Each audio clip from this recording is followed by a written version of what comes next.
We're starting today on a series of 3 lectures that are all related. They have to do with case studies for the design process. There's going to be a heavy focus on safety cases in particular, but we'll talk about a number of aspects of the design process, and we're doing case studies. We're building on our past knowledge, in particular of codes, moral frameworks, especially in particular from the engineering and social experimentation and safety and risk lectures. Okay, so we'll be using a lot of ideas from there. I'm going to welcome you to give input too. I'm going to try to solicit inputs and your opinions on the cases. Many of the cases I cover will be student cases, some from this class, some from previous classes that I've collected. So, well, let's start with a few comments. This joke has got a few professionals on the right here, and the one guy says, on the other hand, my responsibility to society makes me want to stop right here. And it's sort of like, yeah, right. It is. We have to acknowledge that when you're doing design, for instance, in your capstone design, in any design in engineering, and you're going through, formulas, equations, you're picking a resistor value, you're designing an op-amp, you're working on a digital system for a computer, whatever it is, it's very hard to see the big picture. Okay? It's something you really have to work at to understand. So that's one of the problems with engineering ethics is people just not thinking broadly. Engineers over time have been blamed for this. They say, you created a great technical design, but it polluted the environment. You created a great technical design, but it killed this number of people. So it will become very important to pay attention to the other issues. Okay. Next one, I like this joke I wanted to share with you, this comic strip with Filbert, our most famous electrical engineer. Remember, quality is our top priority, the pointy-haired guy says, with his cool PowerPoint presentation. Question, is it more important than safety? Ooh, I forgot about that one.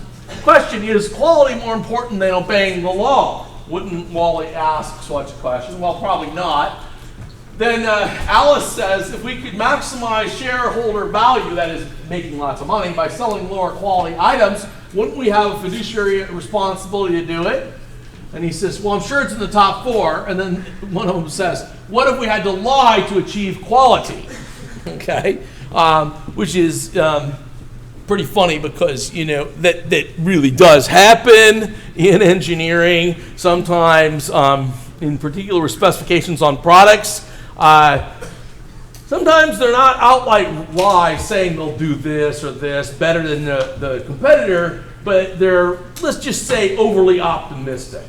Okay? And you certainly don't want to be a part of that. You want to be a part of providing honest specifications. Okay, so today, in talking about these cases, we're going to be using inherently different pieces of the steps of this 4-step process for resolving moral dilemmas. This is from earlier. So the first thing is moral clarity. You sort of have to identify what's wrong. Issues of too much loyalty to the employer, perhaps, your responsibilities of public environment, etc. You have to try to know the facts. Some of these cases we're going to discuss, there's certain facts that will be included and other facts that are not, because the cases are necessarily very brief. But we're going to consider the options, in other words, what to do, and then somehow make a reasonable decision. Now, the way I'm going to start on these cases is to go to, Veronica put in PowerPoint the answers to the attendance question from last time. And those were mock whistleblowing on safety. For those of you who had a job in engineering industry, have you encountered a moral dilemma or unethical practices with respect to safety? Provide a brief description. And so she collected a couple of these, so we'll read those. As a construction inspector, I inspect projects to make sure they meet engineering specifications. There's one contractor in particular that seems to have no maintenance of traffic safety course for its employees, so time and time again, they have blocked one of the 4 lanes for a 2-lane road and have not had flaggers controlling flaggers around the construction. A certain person sounds like he or she is a traffic engineer as an electrical engineer. This is a little unusual for us. This sounds more like, a civil engineering task, but clearly safety issues arise in the management of this person's job, and it sounds like it's a relatively serious issue. Next one. While I was at ABC Company, I saw that there were wires along with soldering equipment on a table that was not properly grounded. And it was placed near a window, making the system wet during rains. This is a dangerous setup for the employees at that station. So the issue here with lab safety is important.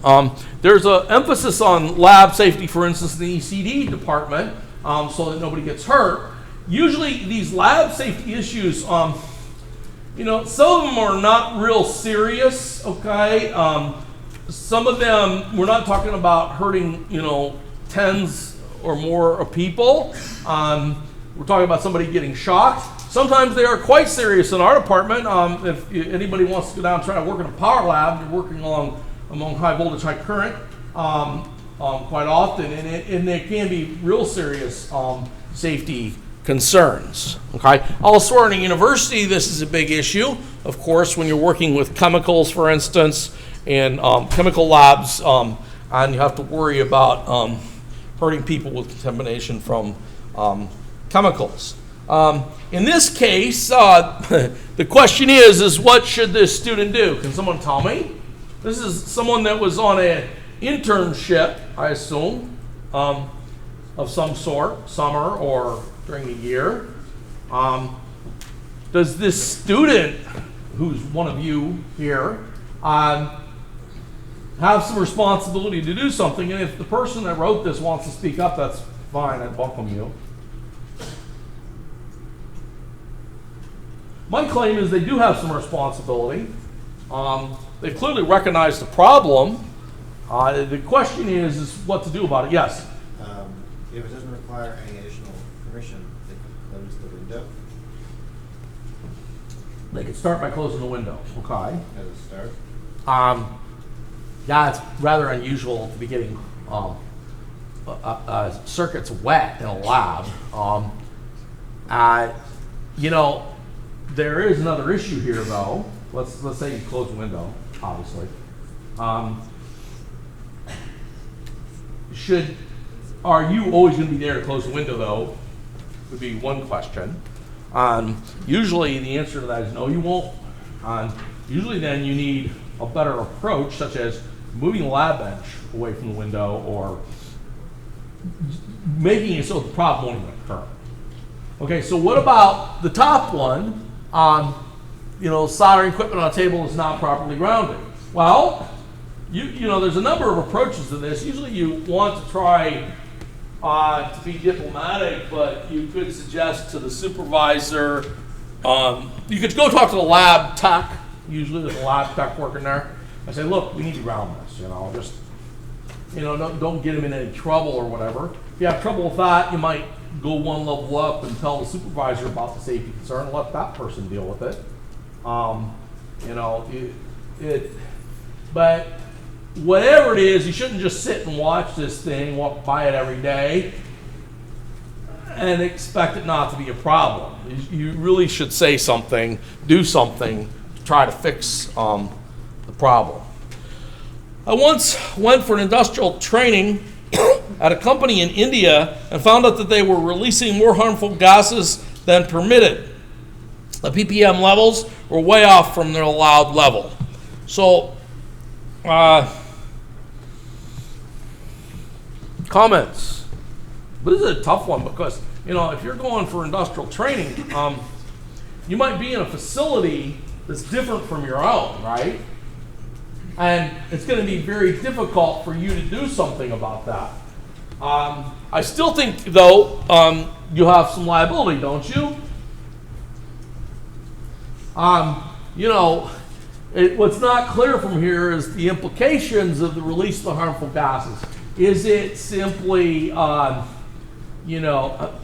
where are they being vetted to? I mean, is it out in the environment somewhere? Is it hurting the environment? Is it hurting people's immediate health right around the facility? Or does it have broader implications? Not so clear, right? And then we're going to talk later in the semester about the Bhopal incident. The tragedy, I would call it, that occurred in Bhopal, India. It would be fantastic if someone would have come in there and seen some of the leaks and done something about that before the tens of thousands of people were killed. The figures are disputed from the industrial accident that happened there. So clearly this person, see, that's the unfortunate thing about being an engineer. You go there, you have some technical ability, you know there's a problem here, you know there's a problem with safety, and so because you're an engineer, you have the technical ability, you have the responsibility too. So with the knowledge comes the responsibility. So in this situation, you might do something, okay, but the question is what? It may not be easy for you personally to get something done, but what could you do? I mean, at minimum. Yeah. Yeah, let someone know. In other words, the question might be who which can be difficult to know who to let know in a situation like this, but you certainly should try to let someone know that's going to fix the problem, right? And it is very difficult sometimes to know who that might be. It might be better to work sort of amongst the lower level people and let them sort of fix the problem and take it up, whatever. But they may not do anything, so it may be better to go to the high level. A high level person may just ignore you. Say thank you very much, call up your boss and say fire this person, right? I mean, so, but you should try to do something. Okay, next one. Company placed an electrical jumper in elevator so the safety mechanism was bypassed. This was so the elevator could be used until technicians arrived. I'm sure this stuff's going on in Dries Labs all the time. Those elevators are horrible, aren't they? I could tell you stories. I mean, those elevators are, over the last few years, they've been doing better. I don't know why, but the number of times they've done crazy things like stop halfway in between a floor with people stuck on it for a long time, and people start climbing out of the elevator, like, the floor is this high, you climb out, and if the elevator starts up, it just cuts people in half. I'm one of those people. I jumped off the elevator like that one year.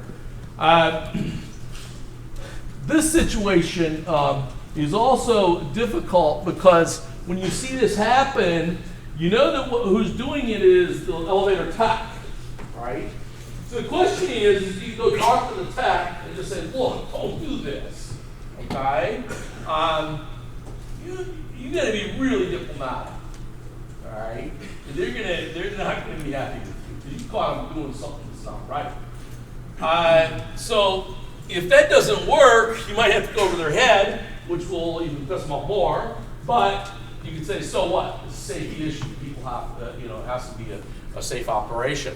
But you're sort of liable to do something, at least say something, to try to get the problem fixed. Next, yes, the harness I used to go on, a crane had not been safety checked in over 6 months, way past the normal check date. I did not perform my job until the new harness was provided.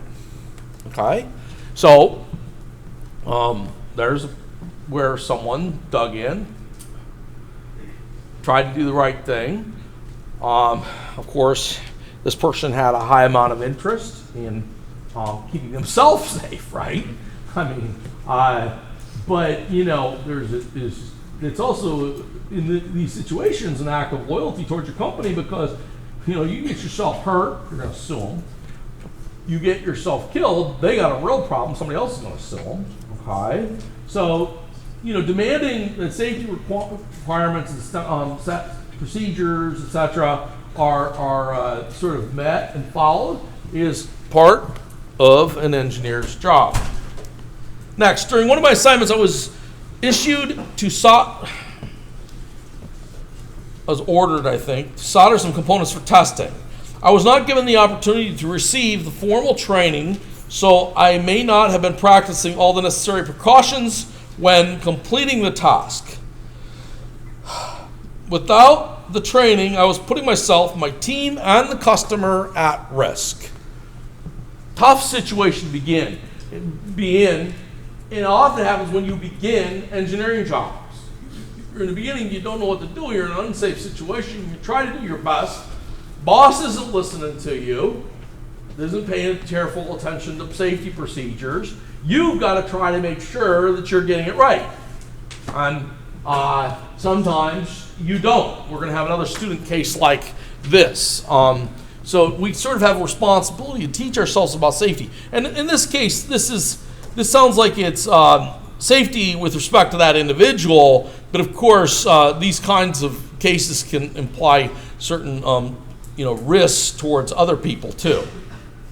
Next, I became certified to install solar panels and had to choose whether to install them myself, being a roofer previously, or pay an unskilled worker to do it for me. It would have been a better use of my time to pay the worker, but I did it out of safety and legal concerns. Okay, so he or she installed the solar panels themselves to make sure it was done, safely. So this is admirable that they would do that. What's nice about the case is that you can see how saving money by paying someone else to do something that's not qualified can result in safety concerns. So there's a direct proportionality done between safety and money. In other words, more money, more safe procedures, processes, less money, less safe. Okay. Next, when I worked for electric contractors, they neglected basic safety procedures such as using helmets all the time in danger zones. I've heard about this over the years many times. Also the safety issue with respect to putting glasses on and so forth. These are tough issues. You got to try to make sure they're met. But if you walk into an engineering organization and you're supposed to, when you go into the factory shop floor, you're supposed to put on a hard hat, for instance. And if everybody else isn't doing it, it's pretty hard to do it yourself, right?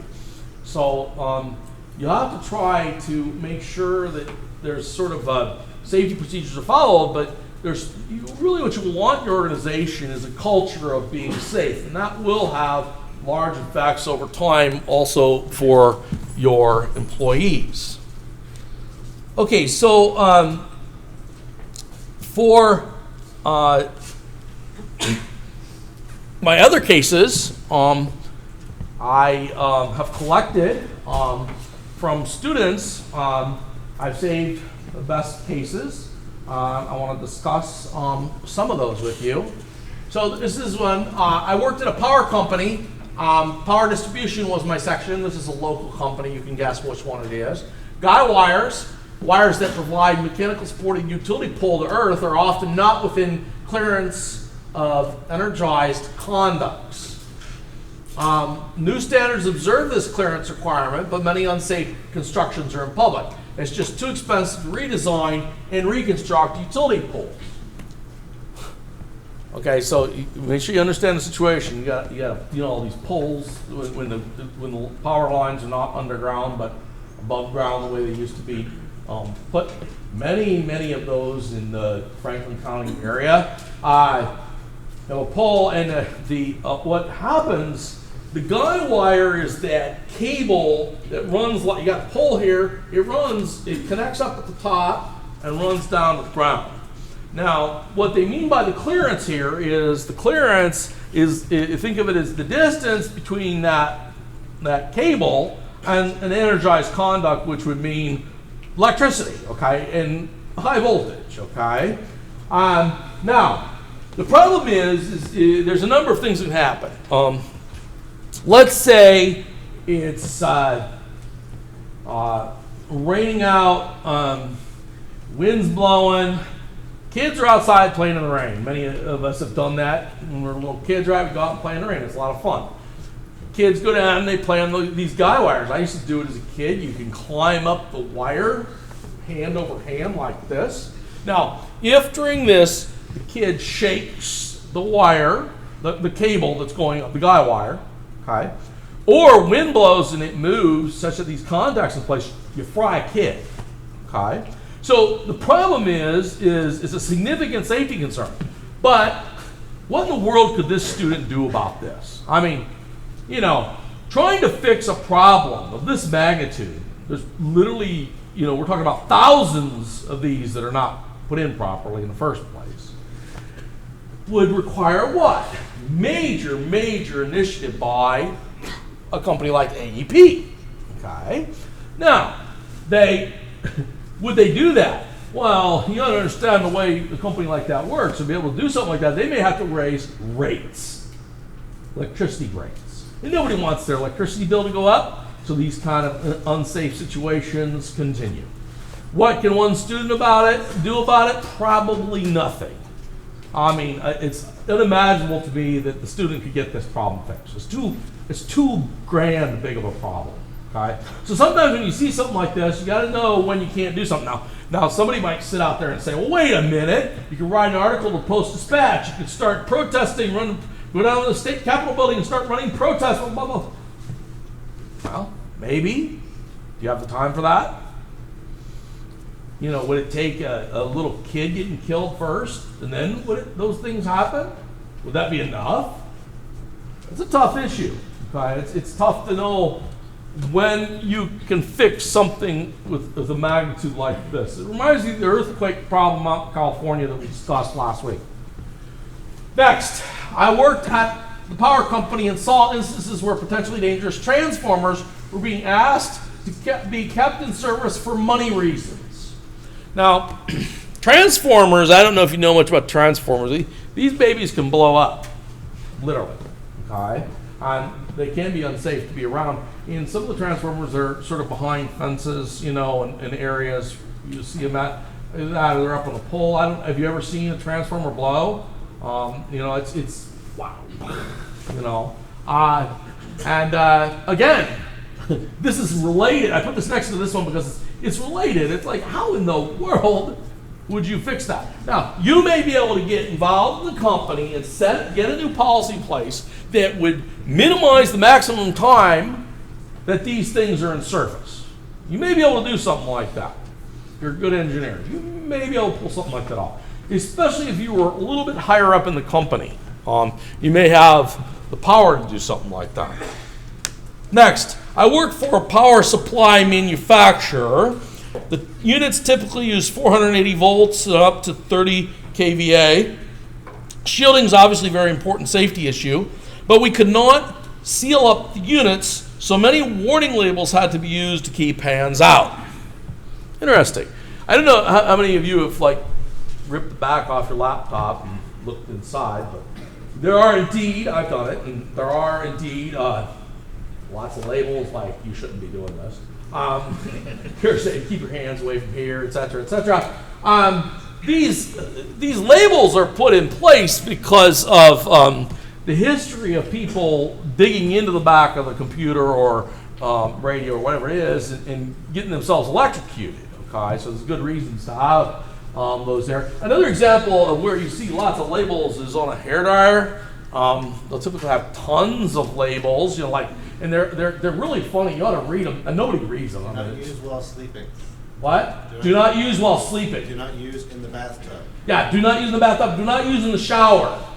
You know, while you're showering, do not use this device. And I was sort of like, duh. Warning: your sleeping pills may cause drowsiness. Yeah. So this is the way engineers sort of they create something. They try to do a good job with the shielding. You know, that's a hard technical design problem to shield this thing, right? And yet at the same time, the lawyers step in and add all labels, okay? And between the labels and the quality, you know, of your design and the shielding, you try to, number one, not hurt people, but the lawyer's main objective is what? Not to get the company sued, okay? Of course, lawyers are going to have a hard time with this approach because there's plenty of people that don't read, okay, or don't read English.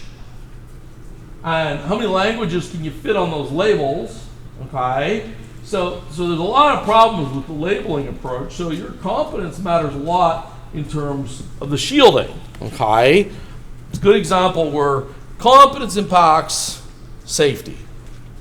Next, I was involved in the manufacturing of a polymer. The polymer was made in continuous processes that involved a solvent. Let's just call it DMAC. The company had set maximum levels for the concentration of DMAC in the work environment, but no one was completely sure about the long-term effects of exposure to the solvent. The monitoring done by the company involved routine medical examinations of the employees, but no guarantees were offered to employees for their personal safety. In compensation for their increased risk, they were paid at levels above average. So let's say you're in this situation as an engineer. The easiest thing to do as the engineer in this situation is to accept the status quo. You say, those people are being paid extra money. Fair is fair. They're taking their risk. Okay? Well, there's a lot of problems with that because, number one, the company clearly by this statement does not understand how they're adversely affecting the health of their employees. They clearly do not understand that. They clearly also, they say routine medical examinations of employees, but how do they know they're catching the problem? Let's say it's cancer, okay? I mean, how are they catching the problem? I'm not convinced by the statement that they're really doing that. And if they don't really know how many adverse health effects there are they really compensate? Is the compensation fair? In other words, is the additional compensation fair?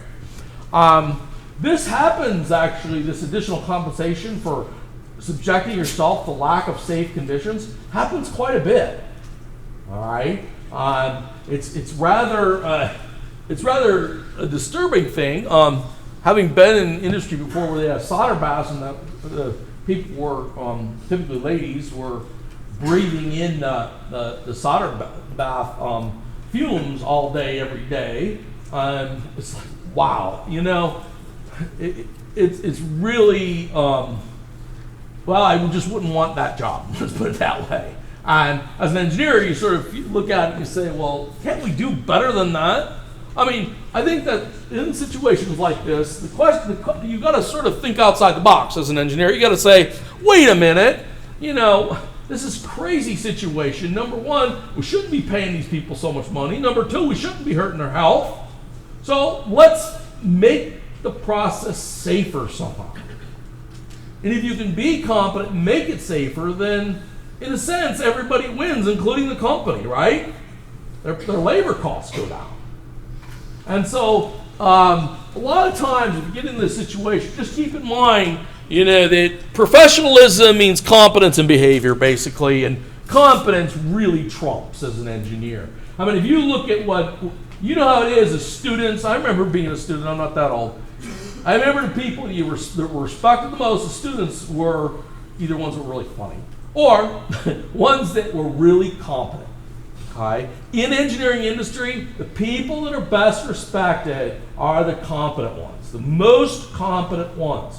Why? Because they think outside the box, try to fix problems like this. Do good by themselves, do good by the company, and do good by the employees. So this is like a problem just waiting for someone to try to fix it. Next, I was working for a company that manufactures TV tubes. This company happens to be on the south side of Columbus, if you happen to know the company, using PLC control. The engineer responsible for programming and safety was not very concerned about implementing enough safety measures. One day, a worker stopped the machine to check the pipe that poured the glass, and he was right underneath it. At the same time, another one who did not know about this turned the machine on. The worker got burned and had to be hospitalized for 3 months. I didn't say anything about it. I've been in that, I've gotten a tour of that company and seen, I know what chute they're talking about. Woo! You know, the molten glass is flowing down through that chute, and they get a bowl of molten glass and they blow it into a TV tube, okay? They make a ton of them down there. So it is unimaginable to me to be hit by molten glass. I mean, that's what that happened to this guy.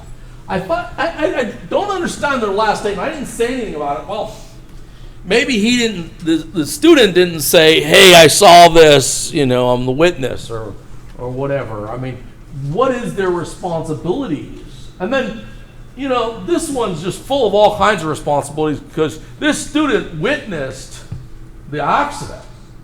Okay? It was a student from this class. So they witnessed the accident. So there are legal issues then. You know, so the student doesn't say anything, oh, I saw this, which is kind of weird. And then there's also the issue of whether the student has any liability with respect to commenting to the supervisors or whoever how to get this problem solved. It shouldn't be possible for someone to get under there where there was any possibility that thing would be turned on and molten glass would come through. I mean, again, you know, these competence issues, if this student were really competent, maybe they could fix it. But the problem is there's organizational problems that get in the way. They can't go step on somebody's toes, get out of my way, I'm going to fix this problem. They got to sort of talk to the right people and get somebody else to fix the problem.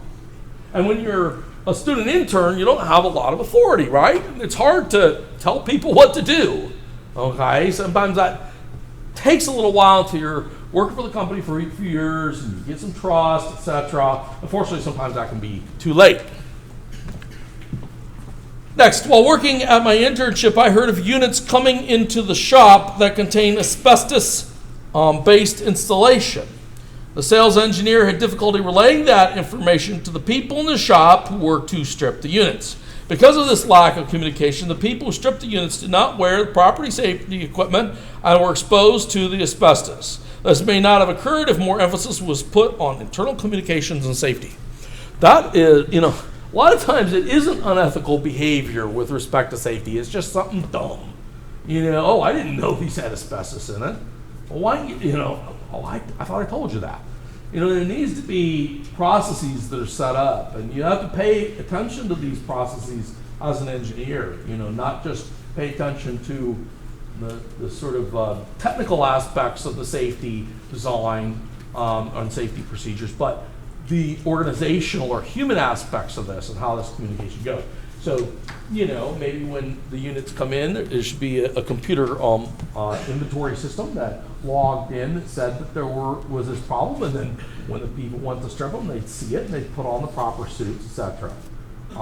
So fixing those problems, those are, in some sense, they could be non-technical to maintain safety, can be more difficult in some of the technical aspects, actually. When I co-opted company-wide, my supervisor asked me to do significant corrections on the programmable logic controller program that programs the robots on a conveyor. At that time, I did not have a lot of experience with PLCs. Well, let me give you a little background on this. This was at a steel company in Cleveland. Okay, and these PLCs were controlling those big buckets that dump steel. Okay, I made some changes, but was not sure whether I did things correctly. So I asked the supervisor to check it for me, but he did not have time. So he said, "It's fine, I trust you." I knew this student pretty well, and he trusted him because this student was just a really good engineering student. I mean, he was first rate. Later on, they found that I had disabled the main safety subroutine. Okay, nothing happened, but it was possible that people would have been injured from the mistake, and some very expensive equipment worth millions could have been damaged. This is a thing I've heard a number of times over the years where co-op students, internship students, whatever, are given responsibilities, and they're almost too much. I mean, because they, you know, infringe on safety, operations, and so forth, and boss is too busy to work with them to make sure they don't screw things up. The problem here is, well, there's all kinds of issues that arise. I mean, you'd ask in the first case, if you go back to the IEEE Code of Ethics, I mean, maybe the student should refuse to take the job. But you all know how it is. If you're an engineer, you're starting out, and first job the boss gives you, you say, no, I'm sorry, that's too much for me. You can kiss your career goodbye, right? Often. So you got to be really careful in accepting a job, but often you have to accept it. But if you accept it, well then there's a lot of responsibility comes with that acceptance, and you'll have to try to make sure you can do as good as you can. A lot of times that comes down to not being afraid to simply ask questions. Ask the older engineers, ask the technicians, ask whoever questions, and make sure that you get it right. Okay? And often people succeed. Often I've seen engineers that learn very quickly, come up to speed, and do very good jobs in situations like this. This student, who I knew personally, because he stayed after his bachelor's and did his master's with me, he was telling me that, in terms of the problems that this could have caused, is he could have killed someone, because the PLC controls could have been such that they dump steel on people, molten steel. So it's really quite a serious issue. He sort of walked away from it with this last statement, feeling that he was simply lucky that nobody was hurt or that he didn't damage equipment. So you do have to be careful. By the way, that was the first time he ever programmed a PLC, so it's not surprising he was having difficulties. Okay? Next one is not a student case. It's a case from Harris Pritchard Raven's book that I reference at the website.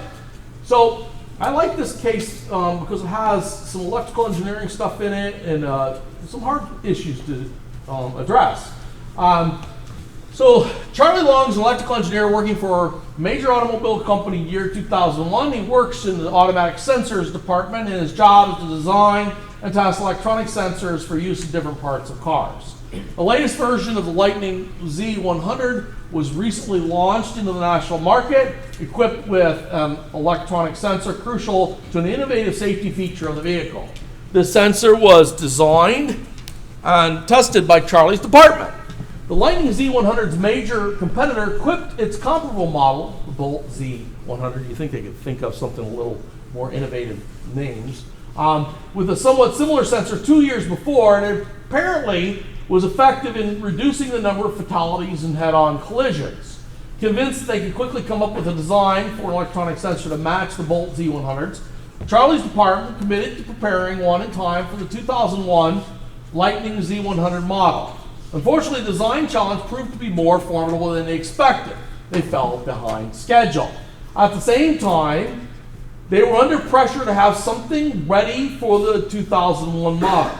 This, they were told by management and marketing strategists, will be the key to competing successfully with the Bolt Z100. This statement here shows there's always this fundamental tension between management and marketing with engineering. Often you find yourself getting very frustrated about that interaction. The engineers here might have just said, if they were in charge, wait, we're not ready to do this. So time was short, and Charlie's department could delay its recommendation no longer. Although the prototype was not subjected to as rigorous testing as usual, Charlie's department recommended a go-ahead. Charlie was uncomfortable with this decision. If you're uncomfortable with a decision that has to do with safety, which this one does, be really, really careful. Okay? He objected that more testing was needed on sensors that served an important safety function. But he was overruled, and he pressed the issue no further. Several months after the Lightning Z100 was on the road, a disturbing set of data emerged. A very high percentage of head-on collisions resulted in the death of passengers in the Lightning Z100, much higher than similar collisions involving the Bolt Z100. As Charlie thought about this, he realized that the problem could lie in the new electronic sensor. NHTSA decided to do a detailed study of the Lightning Z100. Although it could not determine the precise nature of the problem, NHTSA found that, for some reason, the new electronic sensor was not functioning according to the design. All the new Lightning Z100s would have to be recalled.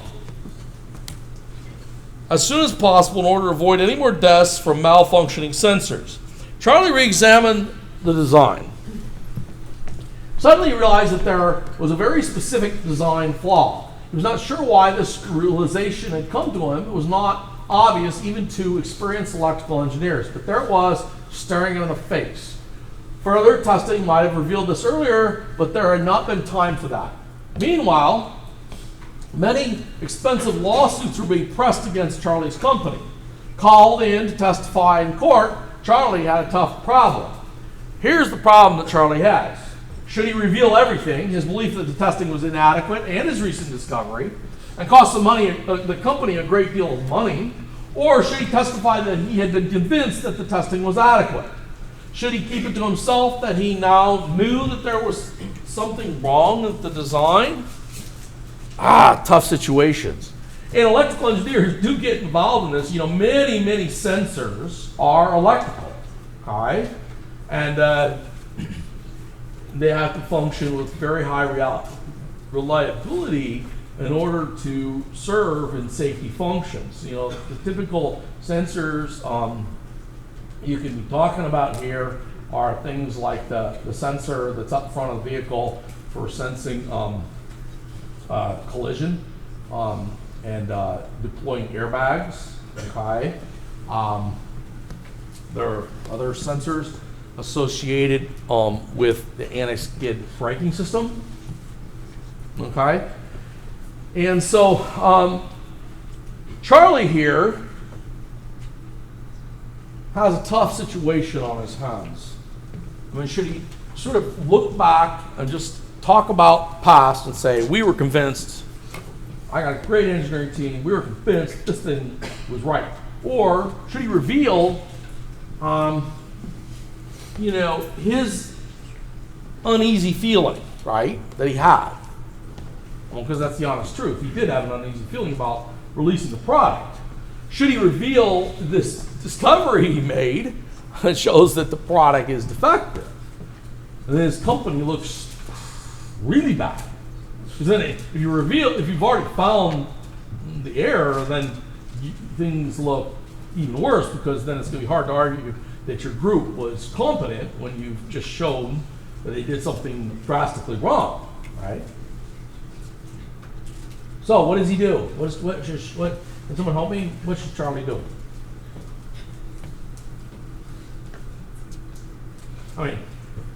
Yes. So it sounds like you should be honest and reveal that you have doubts in the security of the system. He should just be honest. I couldn't hear the last part of what you said. You should be honest that you had doubts over the amount of testing going on. Yeah, in a certain sense, why not be honest? And Charlie needs to protect himself too, right? There's protecting your company and there's protecting yourself. Those are two separate issues sometimes. Yes. Are you just relaxing? I'm sorry, did you have a comment?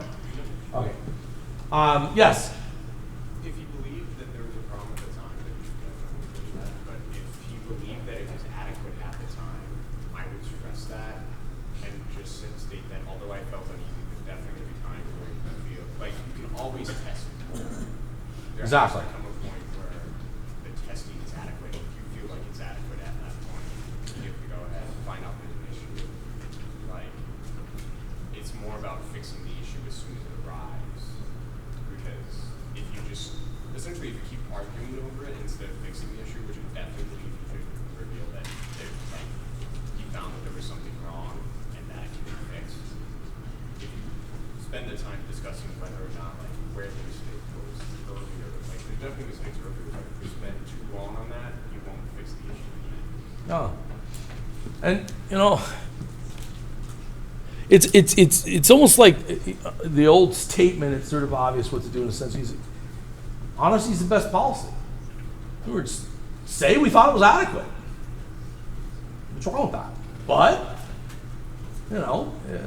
the court would need to understand that testing is never done, which might be hard because the court, it's the jury, etc. They essentially need to understand the idea of engineering and social experimentation. Which is maybe, I don't know if that's possible for the whole jury or something. and to understand the technical fact that you're never done testing as an engineer. But I think that, you know, Charlie needs to come clean.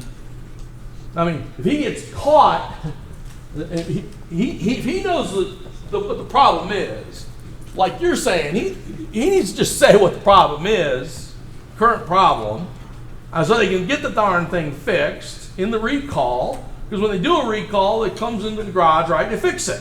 Well, you need to do that and get it fixed so you don't further bother these people, okay, or hurt them. I'm going to stop there. We'll pick up right here next time and do some more engineering cases. Okay, see ya. Have a good day. Oh, I've got an attendance question. Just a second. There it is. It's about the case we're not talking about. What? Questions about the case we're not talking about. Oh, we didn't get to it. So we could do the case we talked about. Okay, the attendance question is the following. What should Charlie do? Should Charlie tell everything? Or should Charlie just tell about claim the testing that they had done way back when they believed it to be adequate and just leave it at that? Okay? So you just argue that the testing was adequate, or should you just tell it all? All right, write your answer down to that. Veronica's over by the door.